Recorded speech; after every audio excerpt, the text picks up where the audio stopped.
اللہ الرحمن الرحیم۔ آج کے لیکچر میں ہم عیسائیت میں پاپائیت کے دور اور اس کے اثرات کا جائزہ لیں گے۔ ناظرین، چوتھی صدی عیسوی میں قسطنطین شاہ روم نے عیسائی مذہب قبول کر لیا اور عیسائیت کو سلطنت روم کا سرکاری مذہب قرار دے دیا۔ سلطنت روما عیسائیوں کے لیے ایک مقدس سلطنت بن گئی۔ سرکاری طور پر کلیسا کا انتظام چلانے کے لیے 5 پادری مقرر کیے گئے، جن میں سب سے بڑے پادری کو پوپ یا پاپائے اعظم یا بطریق اعظم کا خطاب دیا گیا۔ پاپائیت کا سلسلہ پطرس یا سینٹ پیٹر سے جوڑا گیا، جو کہ حضرت عیسیٰ علیہ السلام کا حواری تھا، جنہیں پہلا پوپ سمجھا جاتا ہے۔ ہر پوپ کو پطرس یا سینٹ پیٹر کا جانشین سمجھا جاتا ہے۔ پوپ کو مسیحیوں کا نہ صرف مذہبی رہنما بلکہ سیاسی حاکم اعلیٰ تصور کیا جاتا تھا۔ یوں پاپائیت کا ایک لمبا دور یورپ میں چلا ہے۔ ناظرین، گریگوری اول، جو کہ 590 تا 604 عیسوی تک پوپ کے منصب پر فائز رہا، اس کے زمانے میں بہت ساری وحشی اقوام نے عیسائیت کو قبول کیا، جس سے پوپ کی طاقت میں بے پناہ اضافہ ہو گیا اور پوپ کو دینی اور دنیاوی طاقتوں کا سرچشمہ سمجھا جانے لگا۔ سن 800 عیسوی میں اس وقت کے پوپ نے مذہبی رسومات کے ساتھ شہنشاہ روم شازلمان کی تاج پوشی کی اور سلطنت کا نام مقدس سلطنت روما رکھ دیا۔ اس وقت وسطی یورپ کی تمام ریاستیں، موجودہ جرمنی، اٹلی اور فرانس سلطنت روما کے ہی زیر نگین تھے۔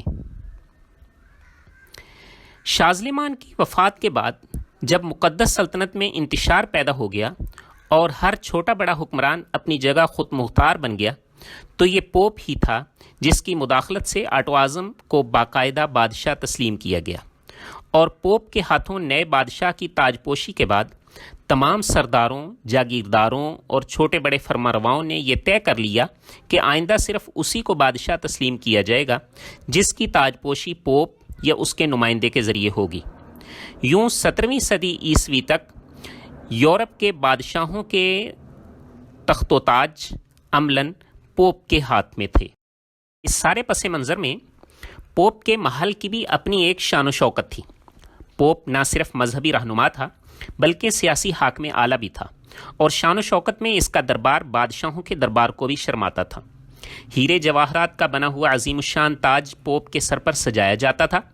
پوپ کے صرف خاص کے لیے 17,000 مربع میل کی جاگیر تھی۔ روم کے شہر ویٹیکن میں پوپ کا محل ہے، جسے 1377 میں پوپ گریگوری 11 نے اپنا مستقر بنایا اور آج تک ہے۔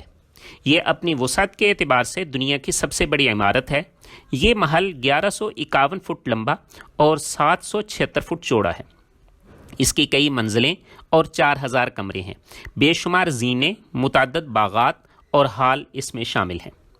ناظرین، عیسائیوں کے ہاں پوپ کا ایک بلند مذہبی مقام و منصب ہے، لہٰذا ان کے نزدیک پوپ کا فیصلہ غلط نہیں ہو سکتا۔ پوپ کے فیصلے پر کسی قسم کی بحث و تمہیز نہیں ہو سکتی۔ پوپ خدا کا نائب اور حضرت عیسیٰ علیہ السلام کا قائم مقام ہوتا ہے۔ پوپ لوگوں کے گناہ معاف کر سکتا ہے اور خدائی رحمت کے دروازے کھول سکتا ہے۔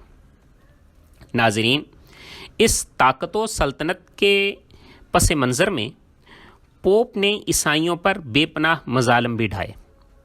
پوپ کے ایک ہاتھ میں بادشاہوں کے تاج اور دوسرے ہاتھ میں عوام کے دل و دماغ تھے۔ مزید دولت کی فراوانی نے اسے بے پناہ طاقت عطا کر دی تھی۔ پوری سلطنت میں کسی میں یہ جرت نہیں ہوتی تھی کہ کلیسا کے سامنے کوئی دوسری رائے پیش کر سکے۔ اگر عوام میں کوئی بھی کلیسا کے سامنے سرکشی کرتا تو اسے الحاد و بے دینی کی سزا دی جاتی تھی۔ جب اس قسم کے سرکش افراد کی تعداد بڑھنے لگی تو 1248 میں پوپ انوسنٹ چہارم نے استیصال الحاد کے نام سے ایک عدالت قائم کی۔ اس کی شاخیں سارے یورپ میں تھیں۔ مقدمے کی کارروائی بند کمرے میں ہوتی اور 2 ٹوک فیصلے ہوتے تھے۔ ایک اندازے کے مطابق 1481 عیسوی سے لے کر 1808 عیسوی تک ان عدالتوں نے تقریباً 3,40,000 افراد کو مختلف سزائیں دیں۔ ان میں صرف 32,000 وہ لوگ تھے جنہیں دہکتی آگ کی نظر کیا گیا۔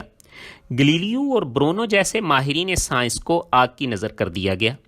کلیسا کے انہی مظالم کی بنا پہ بہت سے لوگوں میں یہ خیال پیدا ہوا کہ مذہب اور سائنس ایک دوسرے کے مخالف ہیں۔